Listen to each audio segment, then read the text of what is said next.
और धुंधली का बेटा नाम क्या रखा? धुंधकारी।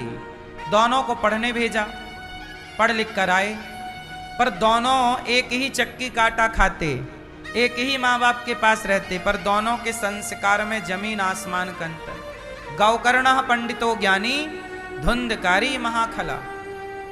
धुंधकारी बड़ा दुष्ट हुआ और गौकर्ण जी बड़े ज्ञानी हुए।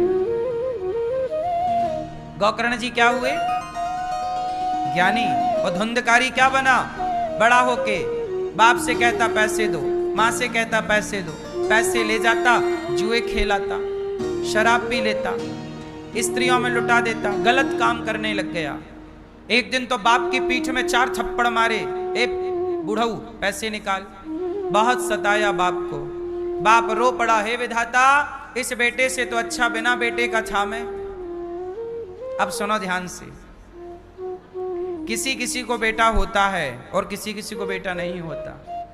यदि बेटा नहीं होए तो परेशान ना हुआ करो, क्योंकि कुछ लोग बेटा होने के बाद बहुत परेशान हैं। तो भगवान ने तुम्हें बहुत बड़ी परेशानी से बचा रखा है, क्योंकि तुम्हें बेटा होता तो वो बहुत परेशान करता, इसलिए ईश्वर ने दिया ही नहीं।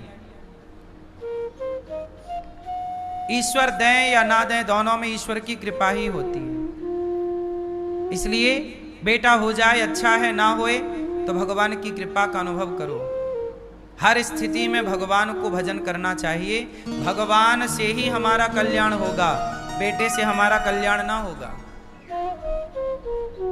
इसलिए भगवान का चिंतन होना चाहिए, भगवान का स्मरण करो। किसी किसी को बेटा नहीं होता, क्यों नहीं होता?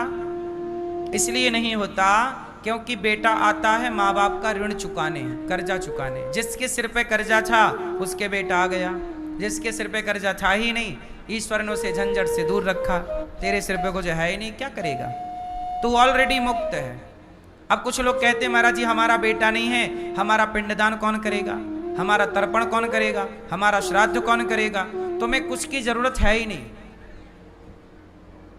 ईश्वर ने तुम्हें नहीं दिया, मतलब तुम्हें इन चीजों की जरूरत थी ही नहीं, इसलिए दिया ही नहीं।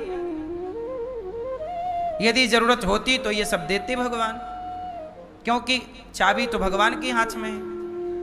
बोलो हाँ, क्या आपके हाथ में है?